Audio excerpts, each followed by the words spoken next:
గోవింద. శ్రీ వెంకటేశ్వర సుప్రభాతంలో తర్వాతి శ్లోకాలు చూద్దాం. పద్మే సమిత్త శతపత్ర గతాళి వర్గా హర్తుం శ్రియం కువలయస్య నిజాంగలక్ష్మ్యా భేరీ నినాదమిమభిభ్రతి తీవ్రనాదం శేషాద్రిశేఖర విభో తవ సుప్రభాతం. పద్మేశ మిత్ర శతపత్ర గతాళి వర్గ. పద్మేశ అంటే సూర్యుడు, పద్మేశ మిత్ర. పద్మేశ మిత్ర అంటే సూర్యుడి యొక్క మిత్రులు ఎవరు అంటే తుమ్మెదలు. తుమ్మెదలు ఎప్పుడు వస్తాయి? సూర్యుడు వచ్చినప్పుడు తామర పువ్వు వికసించుకుంటుంది. తామర పువ్వు వికసించినప్పుడు తుమ్మెదలు వాటి చుట్టూ నాదం చేస్తూ తిరుగుతూ ఉంటాయి. తుమ్మని తుమ్మెద నాదం చేస్తూ తన చుట్టూ తిరుగుతూ ఉంటుంది. ఆ పద్మ యొక్క ఆ సువాసనకి వాటికి ఆకర్షించింది. అది ఎలా ఉంది అంటే కువలయస్య నిజాంగ లక్ష్మి. ఆ తుమ్మెదలు నల్ల రంగులో ఉంటాయి. కువలయస్య అంటే కలువ పూల లాంటి రంగు. కలువ పూలు నల్లటి నల్లగా రంగులో ఉంటాయి. నిజాంగ లక్ష్మి, అంగము అంటే వాటి శరీరం, నిజాంగం అంటే అసలైనటువంటి అందులో ఉంటాయి అన్నమాట. నిజాంగ లక్ష్మి. హర్తుం శ్రియం కువలయస్య నిజాంగ లక్ష్మ్యా. వాటి యొక్క నిజమైన రంగు ఏంటంటే నల్ల రంగులో ఉంటాయి. అవి చుట్టూ తిరుగుతూ ఉంటాయి. ఆ పదుట్టు ఎలా చేస్తాయి? అవి భేరీ నినాదం విభ్రతి తీవ్రనాదం. ఆ భేరీ నినాదం వాటి యొక్క వాటి యొక్క నాదము అనేటువంటి ఆ నాదము విభ్రతి తీవ్రంగా చేస్తున్నది. విభ్రతి అంటే బాగా చేస్తూ ఉన్నది. విభ్రతి తీవ్రంగా నాదం చేస్తూ ఉన్నది. ఓ శేషాద్రి శేఖర విభో తవ సుప్రభాతం. ఓ శేషాద్రి ఉన్నటువంటి స్వామి నీకు సుప్రభాతం. ఇక్కడ ఏం చెప్తున్నా అంటే తామర పువ్వులు వికసిస్తూ ఉన్నాయి. సూర్యుడు వచ్చిన తర్వాత వాటి చుట్టూ తుమ్మెదలు తిరుగుతూ ఉన్నాయి. అవి నల్ల రంగులో ఉన్నాయి, తిరుగుతూ ఉండి వాటి యొక్క నిజాంగ లక్ష్మి. వాటి యొక్క రంగు లక్ష్య అంటే లక్ష్యతే దృశ్యతే ఇది లక్ష్మి. అవి ఏం చేస్తున్నాయి? ఆ చుట్టూ ఉన్నటువంటి తామర పువ్వు యొక్క మకరందం కోసం తామర పువ్వు లాగా వాటిని తామర పువ్వులాగా తామర పువ్వులో ఉన్నటువంటి తమ సహజమైనటువంటి నల్ల రంగు మారి తామర పువ్వులాగా మారిపోతున్నాయి. నాదం చేస్తూ చేస్తూ తామర పువ్వులాగా ఆ తత్వంలోకి వెళ్ళిపోతున్నాయి. శేషాద్రి శేఖర విభో లేదు. ఇక్కడ మనకి ఏంటంటే ఎప్పుడైతే జీవుడు ఎప్పుడు భగవన్నామస్మరణే చేస్తూ భగవంతుడినే స్మరిస్తుంటే భగవంతుడిగానే మారిపోతాడు. నిజాంగ లక్ష్మి ఒక నిజతత్వమైనటువంటి ఆ తత్వంలోకి ఇప్పుడు మారిపోతాడు. అలా జరుగుతూ ఉందండి. ఎప్పుడైతే మనకి ఈ లోపల ఉన్నటువంటి చైతన్యం యొక్క స్పృహ మనకు తగులుతుందో, భగవత్ శక్తి భగవత్ తత్వం అర్థమవుతుందో అప్పుడు దాని వైపుకే వెళ్ళిపోతుంది. తన ఏదైతే ఉందో అది నిజతత్వం, దాని వైపుకి వెళ్ళిపోతుందో ఏదైతే తనకు ఉన్నటువంటి అజ్ఞానం ఏదైతే ఉందో, ఏదైతే నలరంగా చెప్పబడ్డదైతే ఉందో అది మొత్తం హర్తుం శ్రీయం. హర్తుం అంటే మాయమైపోతూ ఉంటుంది, వెళ్ళిపోతూ ఉంటుంది, అది నాశనం అవుతూ ఉంటుంది. శ్రీయం అంటే శుభం జరుగుతుంది. నిజాంగ లక్ష్మి అటువైపుకి మనం మారుతాము. అలాగే దాన్ని గ్రహించాలి.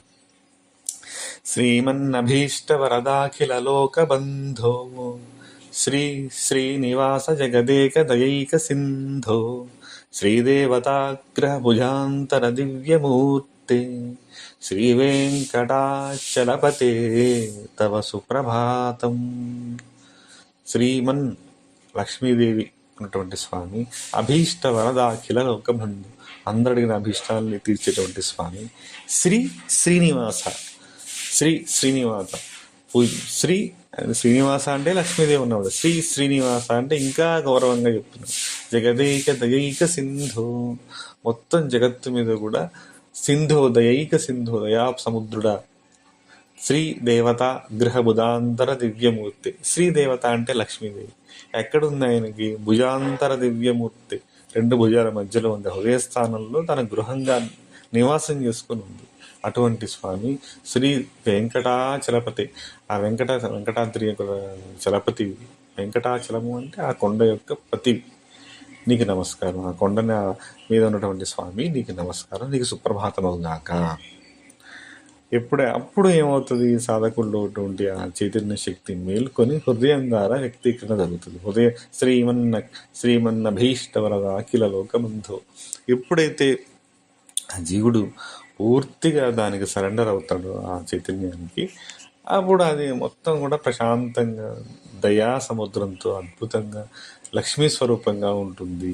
అప్పుడు తనలో ఉన్నటువంటి ఆ లక్ష్మీ చైతన్యం దానికి అర్థమవుతుంది. ఎక్కడ ఉంటుంది? అది హృదయం ద్వారా ఉంటుంది. శ్రీదేవత గ్రహ భుజాంతర దివ్యమూర్తి వెంకటేశ దయితే శ్రీ వెంకటాచలపతి తవ సుప్రభాతం. శ్రీస్వామిని పుష్కరిణికాప్లవ నిర్మలాంగ శ్రేయోర్థినో హర విరించి సనందనాద్య ద్వారే వసంతి వరవేత హతోత్తమాంగ శ్రీవేంకటాచలపతే తవ సుప్రభాతం. శ్రీ స్వామి పుష్కరిణి.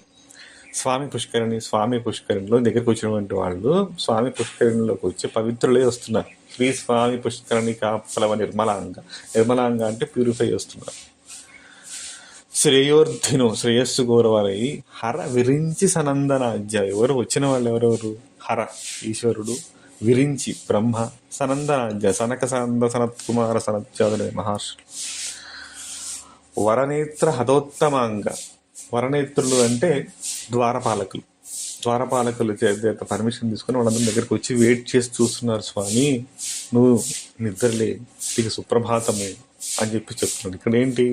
ప్యూరిఫికేషన్ గురించి ఇక్కడ జరుగుతుంది అనమాట. ఎప్పుడైతే స్వామి పుష్కరిణిలో స్నానం చేసి ప్యూరిఫై అవటం అంటే మనం ఎప్పుడైతే మన సద్గుణాలు ఇంకా మనం దాన్ని మెరుగుపరుచుకోవటం, దుర్గుణాలను తొలగిపోవటం, ముందు శ్లోకంలో చెప్పబడ్డ ఏవైతే మనకి కలువ నల్ల రంగు ఏదైతే ఉందో ఎప్పుడు భగవంతుడిని స్మరిస్తూ ఉంటే అవంతా పోయి భగవతత్వంగానే వాళ్ళు మారిపోతారు, ఆ ప్యూరిఫై అవుతారు. ప్యూరిఫై ఇచ్చినప్పుడు అర్హత సాధించినప్పుడే ఆ చైతన్యం అనుభవంలోకి వస్తుంది.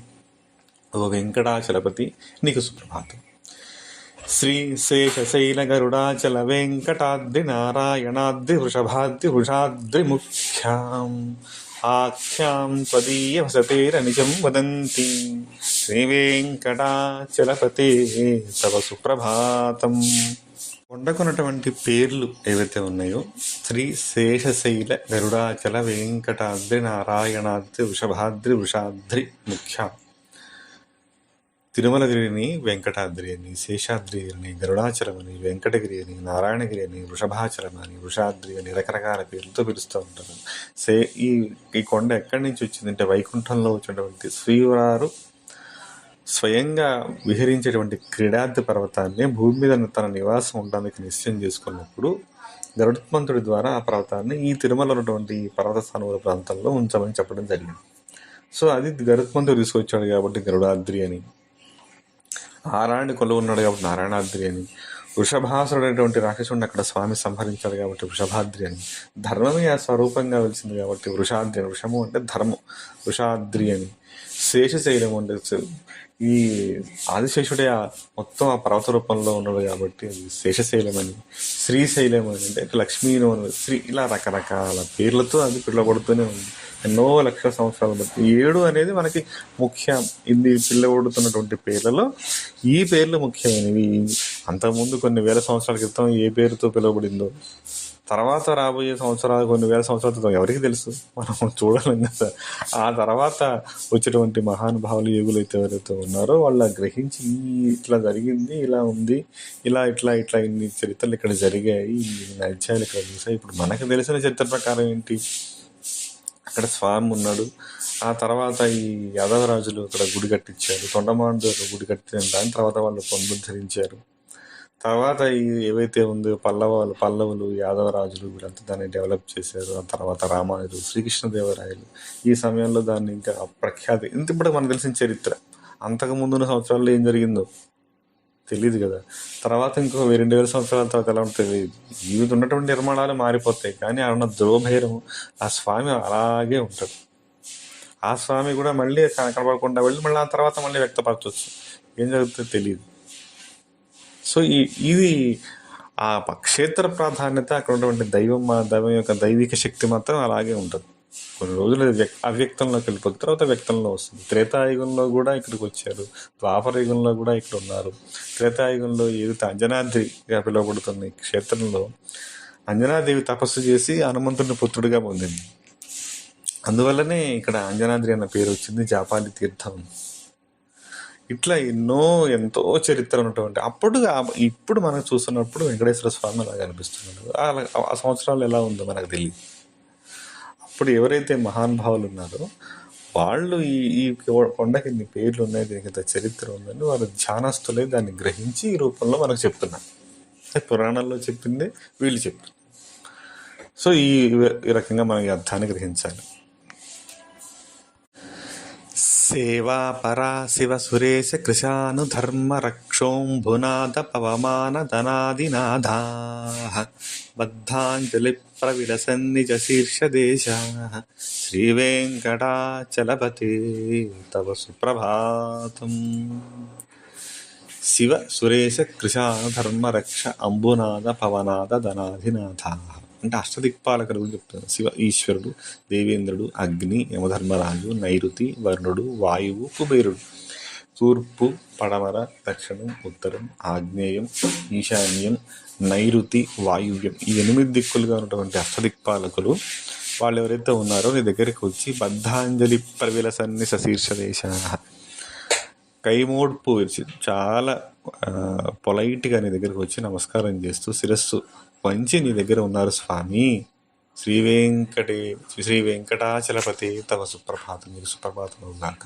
అంటే చుట్టూ ఉన్నటువంటి సృష్టి నిర్మాణంలో ఉన్నటువంటి సృష్టికర్త ఏవైతే సృష్టి స్థితికారకుడైనటువంటి పరమేశ్వరుడు వెంకటాచలంలో వెంకటమూర్తిగా వెంకటేశ్వరుడిగా ఉన్నాడు అనమాట. స్థితికారకుడైనటువంటి మహావిష్ణు అంటే మనకి డెఫినేషన్ కోసం సృష్టి స్థితి లయ అని చెప్పేసి త్రిమూర్తులుగా చెప్పారు కదా, అదంతా ఒక శక్తే.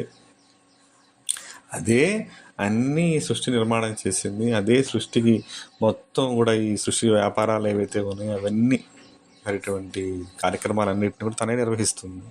సూర్యుడిని నిలిపింది, గ్రహశక్తులను నిలిపింది, అష్టదిక్పాలకులను నిలిపింది, దేవతాశక్తులు సృష్టి జరగటానికి సృష్టి కొనసాగటానికి కావలసిన మొత్తం విభూతుల్ని తన నుంచి అందిస్తుంది. విష్ణువు స్థితికారకుడై అక్కడ నిలబడి ఉన్నాడు. సో ఈ దేవత సృష్టికి నడిపించేటువంటి సృష్టిని కొనసాగించే ఈ దేవతాశక్తులు ఆ పరమాత్మని ఆశ్రయిస్తూ ఉన్నాయి అని చెప్పడం ఈ శ్లోకం యొక్క అర్థం. దాటీషుతే విహగరాజ మృగాధిరాజ నాగాధిరాజ గజరాజ హయాధిరాజ సస్వాధికార మహిమాధికమర్థయంతే శ్రీవేంకటాచలపతే తవ సుప్రభాతం.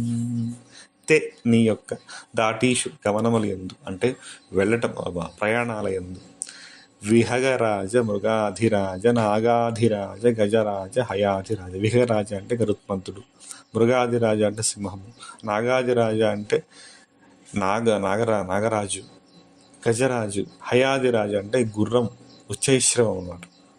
గుర్రం మొత్తం అశ్వజాతిలో పెద్ద దాని పేరు ఉచ్చైశ్రవం. ఏనుగుల్లో రాజు ఐరావతం, సర్పాల్లో రాజు ఆదిశేషుడు, మృగాల్లో రాజు సింహం, పక్షుల్లో రాజు గరుత్మంతుడు. వీళ్ళంతా అంటే అది ఒక్కొక్క జాతి ఏవైతే సృష్టింపబడిందో ఆ జాతిలో ఉన్నటువంటి ద బెస్ట్ క్వాలిటీస్ ఎనర్జీస్ ఉన్నటువంటి జీవులు అనమాట అవి. వారందరూ కూడా నిన్ను ప్రార్థిస్తూ ఉన్నారు. వెంకటాచలపతి, గరుడు, సింహము, ఆదిశేషుడు, గజేంద్రుడు, తురగేంద్రుడు, వారి అధికారములు వాటికి నువ్వే కారణం. నీలా వారిలో ప్రకాశిస్తున్న ఈ ఆత్మ యొక్క చైతన్యమే నువ్వే కారణం. అంటే భగవంతుడు భగవద్గీతలో కూడా ది బెస్ట్గా నేను ఉంటాను. ఒకవేళ భక్తుల్లో నేను ప్రహ్లాదుడిగా ఉంటాను, పక్షుల్లో గరుత్మంతుడిని నేనే, మృగాల్లో సింహాన్ని నేనే, శేషాల్లో సర్పాల్లో ఆదిశేషుణ్ణి నేనే. అంటే ఆ స్వామి యొక్క భగవత్వము ఏదైతే ఉందో వ్యక్తీకరణలో ది బెస్ట్గానే బయటకు వస్తుంది. ఈ దశావతారాల్లో కృష్ణుడికి అంత ఎందుకు, కృష్ణుడు మొత్తం పూర్తిగా అభివ్యక్తీకరింపబడినటువంటి పరమాత్మ స్వరూపం. అలాగే ఈ ఏదైతే వివిధ రకాల జాతులు ఏవైతే మనకి కనిపిస్తూ ఉన్నాయో, పక్షి జాతి, సర్పజాతి, గజజాతి, వీటన్నిటిలో కూడా నేను ద బెస్ట్గానే నేను ఉంటాను. ఆ పరమాత్మ వ్యక్తికి అలా కొనసాగుతూ ఉంటున్నాను. అలా మన భగవద్గీతలో చెప్పబడింది రహస్యంగా. సో ఇవన్నీ నీ యొక్క మహిమ చేతనే అవి అంత గొప్ప ఉన్నత స్థితిలో ఉన్నాయి. స్వామి నీకు సుప్రభాతం. మిగిలిన శ్లోకాలు మళ్ళీ చూద్దాం.